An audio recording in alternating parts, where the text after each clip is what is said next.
Welcome to Dark Knight Films Reviews and another Hammer Productions night. Tonight, I will be reviewing The Stranglers of Bombay, released in 1959. Stranglers of Bombay stars Guy Rolfe, Allan Cuthbertson, Andrew Cruickshank, George Pastell, Marne Maitland, Jan Holden, Paul Stassino, Tutte Lemkow, Roger Delgado, and David Spenser. The Stranglers of Bombay is directed by Terrence Fischer.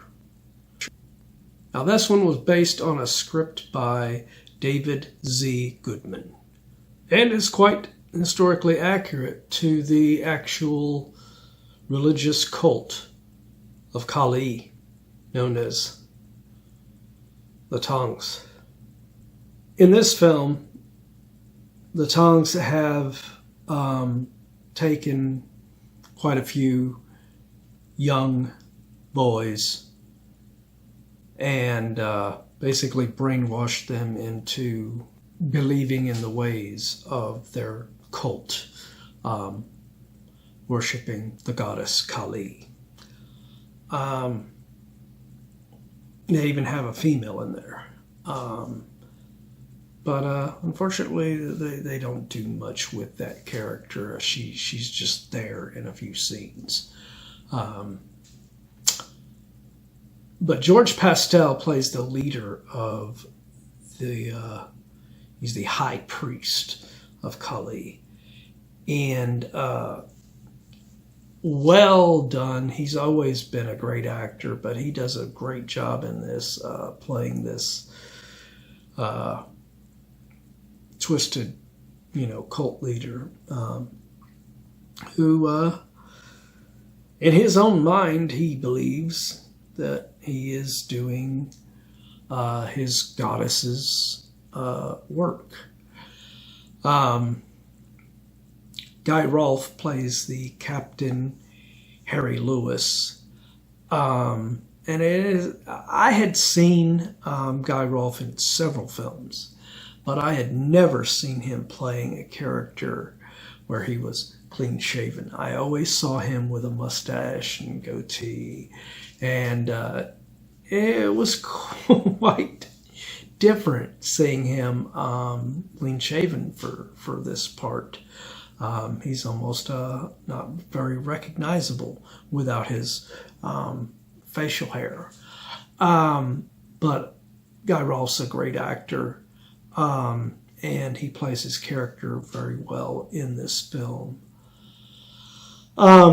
His supporting people that are supposed to be on his side, on the British side of things, Allan Cuthbertson, his character is an annoying prick who you just cannot stand. He will not listen to Harry at all when he warns them about what the Tongs are doing, because he knows about this and he finds out exactly what this cult is doing. But they don't believe him. Even his colonel, trusts this captain that he brought in, played by Allan Cuthbertson, instead of trusting the man who has been there with him for like 20 years. But Andrew Cruickshank plays the colonel in a way that you can tell that he doesn't want to just disregard Harry's advice on this stuff, but he's got this goofy sense of loyalty to Allan's character that he just sticks with everything he's doing just because he's a family friend and everything. So it's that's infuriating to see that kind of stuff going on. And plus, in his own British group, they have a mole, basically a member of their own group that is in league with the Togs, and that is the character of Lieutenant Silver, played by Paul Stassino. And this is not revealed till like the midway into the film, but once it is, it's like, oh wow, really? So are we to believe that he was taken while he was young and was indoctrinated into this cult as well, but then was, pushed into playing up being, joining the British military, just to be like a, helping them from within. That one was a little bit, I don't know, kind of question that one. Roger Delgado plays the main henchman to George Pastell's character of the High Priest. And he's not even credited on the credits, which was kind of weird. Because, Roger Delgado is a great actor, and he plays a pretty big part in this. He is in a lot of scenes, and yet he did not get any credit on the film, on the credits at least. So that was unfortunate. But as I said, this is pretty historically accurate for the way that the British handled this cult of Kali that was plaguing India around early 20th century. And that cult was so old that it went back to the 1600s. So it was an old cult that had been around for a long, long time. And the British really did actually clear that out of India's culture for good there. Finally, after they plagued them with so much, killing people and abducting young children and stuff. So